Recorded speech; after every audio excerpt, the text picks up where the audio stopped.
그래서 실제 앞으로도 엔비디아가 주가가 더 오르려면 그리고 시장을 주도를 하려면 지금 시장이 기대하고 있는 EPS 이 실적 이걸 훨씬 뛰어넘는 실적을 내놓는 게 중요할 것 같고요.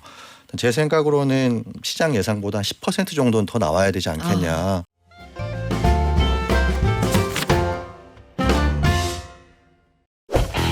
증시의 비율이 참 낮은 게 연초부터 금리 인하 가능성이 좀 줄어든다 하면 울상을 짓다가 금리 인상 다시 할 것 같은데 그랬더니 뉴욕장부터 전 세계 증시가 다시 반등하고 있습니다. 엔비디아 실적을 대기하면서 간밤 뉴욕 증시 혼조세였는데 오늘 우리 장도 좀 어지럽고요. 도대체 금리 인하는 언제 하는 건지 엔비디아는 수성을 해서 계속 멱살 잡고 증시 끌어올릴 수 있을지 앞으로의 여러 가지 변수들 우리은행 박형중 애널리스트에게 물어보겠습니다. 안녕하세요. 네, 반갑습니다. 네, 반갑습니다. 이 미국장은요. 원래 이렇게 힘이 셉니까? 애널리스트님. 이 최근에 보면 4월에 좀 고전했잖아요. 근데 곤죽이 되도록 두들겨 맞는 듯 하지만 또 짐승같이 회복한다. 이런 힘은 어디서 나오는 거예요? 저도 금융시장에 네. 몸담으면서 미국 시장이 이렇게 강한 거는 처음 봅니다. 아, 진짜요? 혹시 실례가 안 된다면 언제부터 몸을 담으셨는지 여쭤봐도 되겠습니까? 2006년부터 2006년. 그러면 이게 짧지 않은 시간인데 그 전까지는 이 정도 회복 탄력성을 보인 적이 없었나요? 그랬던 것 같습니다. 지금 제가 네. 그 최근에 이제 데이터를 본 게 있는데요. 전 세계 그 펀드 매니저들이 벤치마크로 삼는 MSCI 네. 지수에 있는데 거기에서 미국 증시가 차지하는 비중이 한 48%까지 올라가 절반이네요. 있더라고요. 네. 근데 미국 경제가 전 세계 경제에서 차지하는 비중이 한 20% 정도밖에 안 된단 말이에요. 근데 이제 시가총액 전 세계 네. 주식의 시가총액은 절반 가까이니까 그만큼 강하다라는 거고 숫자가 이렇게까지 올라온 거는 제 기억으로는 처음인 것 같습니다. 야, 근데 그러면은 미국 증시가 잘 되는 데는 그럴 만한 이유와 근거가 있을 텐데 종목 혹은 미국 증시가 가지고 있는 체력 어떤 게 미국 증시를 이렇게 떠받치고 있는 힘이라고 볼 수 있어요? 좋은 기업들이 많은 거죠. 아, 네. 부럽다. 네. 방금도 이제 말씀하신 것 같지만 엔비디아 같은 좋은 기업들이 주기적으로 나온단 말이에요. 실제 미국 그 시장의 ROE 지수 전체 네. 미국 상장 기업들 전체 ROE를 보면 20% 가까이입니다. 그러니까 ROE가 높다라고 하는 거는 기업들이 가지고 있는 자본에 비해서 돈을 많이 번다라는 의미거든요. 근데 한국은 8%밖에 되지 않아요. 아, 우린 네, 왜 그래요? 네, 진짜 애플은 되게 높고 네, 삼성은 되게 낮고 왜 맞습니다. 그렇습니까? 그래서 이런 우리나라 기업과 네. 미국 기업들 간의 이 돈을 버는 수익 창출력의 차이가 좀 미국 증시를 이렇게 뜨겁고 강하게 만든 힘의 원천이 아닌가 싶습니다. 아, 갑자기 그런 생각 드네요. 뉴욕 증시 왜 올라? 뉴욕에 엔비디아 있고 한국에 엔비디아 없어. 이렇게 얘기하니까 이해는 확 되는데 약간 뼈 맞은 느낌이. 자, 간밤에 뉴욕 증시를 봐도 엔비디아 실적을 대기하고 있다. 요거 알겠는데요. 그냥 연초부터 쭉 증시의 흐름을 보면 사실 시간을 좀 길게 잡는다면 작년부터 보면 우리 증시 올라오긴 했습니다만 뉴욕장이나 일본 증시 상승세에 비하면 좀 미미하거든요. 그들은 체력이 되게 좋아 보이고 우리는 일희일비하고 이런 차이는 왜 생기는 거예요? 그래서 이것도 오래된 문제죠. 우리나라 증시의 저평가 문제하고 연관이 되어 있는 것 같은데요. 저는 이 문제를 우리나라 경제의 역동성 저하에서 찾고 싶어요. 역동성. 네. 공교롭게도 우리나라 성장률을 보게 되면 한 5년마다 0.5%포인트씩 성장률이 떨어지고 있습니다. 그러니까 지금 이 추세대로라고 하면 네. 앞으로 5년이나 10년 뒤에 우리나라가 당면한 성장률은 1% 초반 남짓에 불과할 가능성이 있거든요. 근데 가장 주된 이유는 이제 인구 구조가 변하면서 네. 출생률도 떨어지면서 이제 노동 공급이 주는 게 큰데 결과적으로는 우리나라 경제가 이렇게 역동성이 빠르게 저하되면서 좋은 기업도 나오지 않고 기업들의 활력이 떨어지고 있는 게 다른 나라 증시는 뭐 사상 최고치를 계속 경신하고 있는데 우리나라는 상대적으로 부진한 이유라고 생각이 되고요. 일단 미국 같은 경우는 경제도 잘 돌아가고 기업도 돈을 많이 벌기 때문에 시장이 빨리빨리 변합니다. 그러니까 5년에서 10년마다 시가총액 1등 기업들이 바뀌거든요. 근데 우리나라는 경제 역동성이 저하되는 이게 결과적으로는 주식시장에도 영향을 미치면서 12년 그러니까 20년 전에 시가총액 1등 기업 지금 1등 기업이 똑같습니다. 그러네요. 네, 제가 어렸을 똑같습니다. 때도 삼성전자가 네, 1등이었는데. 네. 그래서 이런 것들이 결과적으로는 주식시장에 조금 뭐랄까요 침체로 나타나고 있는 게 아닌가라고 생각이 됩니다.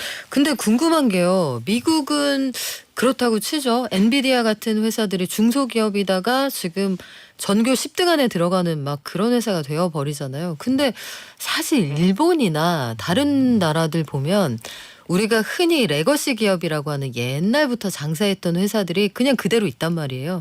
근데 그들은 꽤 잘 올라가고 선진국이 될수록 몸집이 커질수록 성장률이 좀 떨어지는 건 어느 나라나 나타나는 현상 아니에요? 근데 우리만 일본하고 비교해봐도 증시 상승폭이 유독 작단 말이죠. 이건 왜 그래요? 일단 두 가지 정도일 것 같아요. 우리나라 많은 분들은 그 일본하고 관계 때문에 일본을 좋게 생각하지 않지만 일본에 되게 강한 기업들이 많습니다. 그러니까 지난 30년 동안 일본이 장기 경기 침체를 겪었잖아요. 네. 성장을 거의 하지 않는 기간을 30년을 겪었는데 그 기간 동안 망하지 않고 기업을 영유했다라고 하는 거는 굉장히 강한 그 체력을 갖고 있었던 것이거든요. 네. 이제 거기에 더해서 지난해 지지난해부터 일본이 기업 개선 프로그램이라는 거를 이제 시작을 하면서 주가가 낮은 기업들, 밸류에이션이 그렇게 좋지 않은 기업들을 좀 주가를 끌어올리려는 네. 정책적인 노력들을 하면서 일본 주가가 기대 이상으로 올랐던 것 같고요. 또 따져보면 일본 기업은 적자 기업이 없습니다. 그러네요. 네. 근데 우리나라는 코스피도 그렇고 코스닥도 그렇고 적자 기업이 심심찮게 있거든요. 근데 일본의 주식시장에 상장된 기업들은 제가 확인한 바로는 적자 기업은 없었습니다. 그래서 이런 차이들이 한국과 일본의 또 주가 차이로 나타난 게 아닌가라고 판단하고 있습니다. 아이고 배야. 너무 배 아프다는 생각 드는데 우리 좀 나아지겠죠. 근데 국내 증시에서 최근에 우리가 제일 기대하고 기다리고 있는 것 중에 하나가 미국의 인공지능 대장주 엔비디아가 부디 이번에도 실적 잘 나와라 요 기대하고 있거든요. 엔비디아 실적 지난번에 나왔을 때 주가 뭐 급등했던 거 기억들 하실 거고 이번에는 어떨까요? 실적은 잘 나올 것 같습니다. 실적은 잘 나올 것 같고요. 실적은? 네, 지난 5분기 연속으로 계속 실적 서프라이즈였었잖아요. 그래서 그것 때문에 미 증시도 좋았고 엔비디아도 많이 올랐죠. 지금 금융시장 컨센서스 기준으로 주당 순이익이 5.31달러로 지금 시장은 예상을 하고 있어요. 지난 4분기 때 4.25달러였거든요. 네. 그러니까 지난 4분기 때보다 주당 순이익이 한 25%가량 더 오를 거다라고 시장은 기대하고 있는 거죠. 그때도 깜짝 놀랐는데 말이죠. 네. 네. 근데 이제 이건 지금 시장이 다 기대를 하고 있는 것이고 주가에도 어느 정도 반영이 된 것 같아요. 그래서 실제 앞으로도 엔비디아가 주가가 더 오르려면 그리고 시장을 주도를 하려면 지금 시장이 기대하고 있는 EPS 이 실적 이걸 훨씬 뛰어넘는 실적을 내놓는 게 중요할 것 같고요. 제 생각으로는 시장 예상보다 10% 정도는 더 나와야 되지 않겠냐라고 생각이 되고 네. 이것과 함께 중요한 거는 또 엔비디아가 실적 전망도 실적도 발표하지만 다음 분기 올해 실적 가이던스를 제시를 한단 말이에요. 그래서 엔비디아가 지난 뭐라고 할까요? 제시할 매출 전망치가 한 300억 달러 정도는 돼야 되지 않겠냐. 우리 간이 너무 커진 거 아니에요? 네. 그래서 이 정도는 나와야 지금 주가 상승세가 더 이어질 수 있을 것 같고요. 일단 실적이 기대 정도만 나온다라고 하게 되면 좀 소강 상태를 보일 수도 있어 보입니다. 네. 그러니까 1등 맨날 했으니까 1등 당연한 거 아니야? 전국 모의고사 한 10등 안에 들어가야지. 엄마들이 기대가 너무 커진 것 같은 생각도 드는데 요게 최근 들어서 보면 엔비디아 너무 비싸다. 그리고 엔비디아가 판매하는 칩이 너무 비싸다 해서 MS 같은 경우에도 퀄컴 사다 쓰고 AMD 사다 쓰고 인텔 칩 갖다 PC 만들 거야 이런 얘기 하잖아요. 엔비디아의 이 아성 독주 체제가 올해 내내 내년까지도 유지가 되겠습니까? 그래서 제가 이제 그쪽 전문가는 아니지만 일단 흐름을 보게 되면 독점 체제에 좀 들어가고 있는 게 아닌가. 독과점 체제라고도 말할 수 있을 것 같고요. 싼 게 비지떡이잖아요. 보통 AI에는 굉장히 고품질의 고성능의 칩을 많이 사용을 하는데 AI의 기술력과 그들이 생산하는 반도체 칩의 생산성이랄까요? 이거를 따라잡을 수 있는 기업들은 지금은 아직은 눈에 보이지는 않는 것 같아요. 그래서 AMD 쓴다고 해봐야 퍼포먼스가 그만큼 안 나온다. 그렇죠. 그래서 일단은 고성능 칩에서는 엔비디아가 상당히 강한 시장 지배력을 앞으로도 조금 유지하지 않겠나라고 생각을 합니다. 그래요. 요거 좀 지켜볼 텐데 결국은 이 얘기 저 얘기 다 하고 이런 변수 저런 변수 테이블 위에 다 꺼내는 게 미국이 금리를 언제 내릴지 몰라서 그래요. 금리 내린다고 하면 신난다고 다 올라갈 텐데 금리 인하가 언제쯤 가능하겠습니까? 참 예상하기 어려운 것 그렇죠. 같습니다. 네. 일단 지난해 3월이죠. 지난해 3월부터 금융시장에서는 미 연준의 기준금리 인하 가능성을 전망을 했거든요. 1년 넘게 지금 지속이 되고 있는 거고. 그때 시나리오면 벌써 한 번은 내려갔어야 맞습니다. 돼요. 네. 지금도 이제 마찬가지인데 지금 미국의 경기 여건이나 물가 여건을 보게 되면 기준금리를 쉽게 인하할 수 있는 환경은 전혀 아닌 것 같다라고 생각을 해요. 지난 5월 FMC죠. 5월 FMC 때 이제 파월 연준 의장이 기준금리 인상을 배제하는 발언을 했거든요. 인하가 아니라. 네. 인상을 배제하는 발언만으로도 시장은 환호를 했단 말이죠. 우리가 되게 소박해졌어요. 그렇습니다. 네, 이런 사람들이 아니었는데. 네. 네. 그리고 또 최근에 이제 미 연준의 주요 인사들의 발언을 놓고 보면 뭐 몇몇 분들은 기준금리 인상 가능성도 얘기를 하고 있고 고금리 장기화를 좀 유지해야 된다라는 의견을 내놓는 분들이 많기 때문에 일단 지금 흐름이라고 보면 금리 인하는 빠르지는 않을 것 같다라고 생각이 되고 만약에 한다면 9월이 좀 유력해 보여요. 9월. 이제 9월이 유력해 보이는데 이제 관건은 지금은 이제 기준금리 인하를 많이 기대를 하고 있지만 실제 기준금리를 인하했을 때 어떠한 모습이 될 거냐 이것도 역시 중요하거든요. 과거에 미 연준이 기준금리를 인하할 때는 굉장히 빠른 속도로 단기간에 기준금리를 정상화시켰거든요. 소위 B컷이라고 그렇죠. 했죠. 네. 베이비 스텝 말고. 그렇죠. 근데 지금은 그런 상황도 아니란 말이에요. 그러면 미 연준이 기준금리를 인하를 한다고 했을 때도 기준금리 인하 속도는 매우 더딜 것이고 이걸 감안해 보면 금리 수준이 그 증시의 환호를 이끌 만큼 긍정적인 팩트일 거냐 그렇지 않을 수도 있다고 보거든요. 그래서 이미 지금 기준금리 인하 가능성을 상당히 많이 반영한 상태인 거기 때문에 실제 지금의 경기 물가 여건이라고 하면 기준금리 인하를 단행을 했을 때는 오히려 시장에 악재가 될 가능성이 없지는 않다. 애게 요만큼 요렇게 느낀다는 거예요. 그렇습니다. 실망할 수도 있는 거죠. 그리고 연준의 발표에 따르더라도 지금 현재 미국의 기준금리가 하단이 5.25, 상단이 5.5잖아요. 지난 3월 점도표에 따르면 올해 기준금리 인하 3번, 내년 3번, 그 다음에 2번, 총 8번을 인하하게 되는 거고 기준금리가 3.25에서 3.5에 멈춘다라는 거거든요. 높은 거잖아요. 그렇죠. 높습니다. 그래서 그 정도 금리 수준의 주가 밸류에이션이 정당화될 수 있느냐. 이 문제도 앞으로 미 연준이 기준금리 인하를 시작을 하게 되면 조금 더 조금 깊게 논의가 되지 않을까라고 생각을 합니다. 그러네요. 그래서 그런 걸까요? 저는 연준 위원들이 약간 그 순서대로 발언하는 그 집중되는 주간이 있지 않습니까? 그때 보면 역할을 나누고 왔나? 가위바위보에서 진 사람이 무서운 말하게 하는 건가? 간밤에도 보면요. 클리브랜드 연은 총재는 통화 정책이 제약적인 건 맞는데 인플레이션이 떨어지는 속도도 석 달째 정체돼 있어. 이 얘기를 하고 또 반면에 보면 연준 부의장은 뭐 안정적으로 유지하는 게 좋아. 너무 과격한 건 좋지 않아. 이렇게 얘기를 하기도 하고 이분들은 원래 역할을 나누나요? 이럴 때? 보통은 그러지 않는데요. 어. 지금이 약간 과도기인 것 같아요. 과도기인 것 같고 제가 경험하기로는 네. 연준 위원들의 생각이 이렇게 나뉘었던 적이 버냉키 의장 시절이었던 것 같습니다. 금융위기 때. 네, 네. 버냉키 의장이 여러분 잘 아시겠지만 양적 완화 정책을 꺼내 들었었단 말이에요. 그렇죠. 네. 생전 보도 듣도 못한. 네, 네. 네.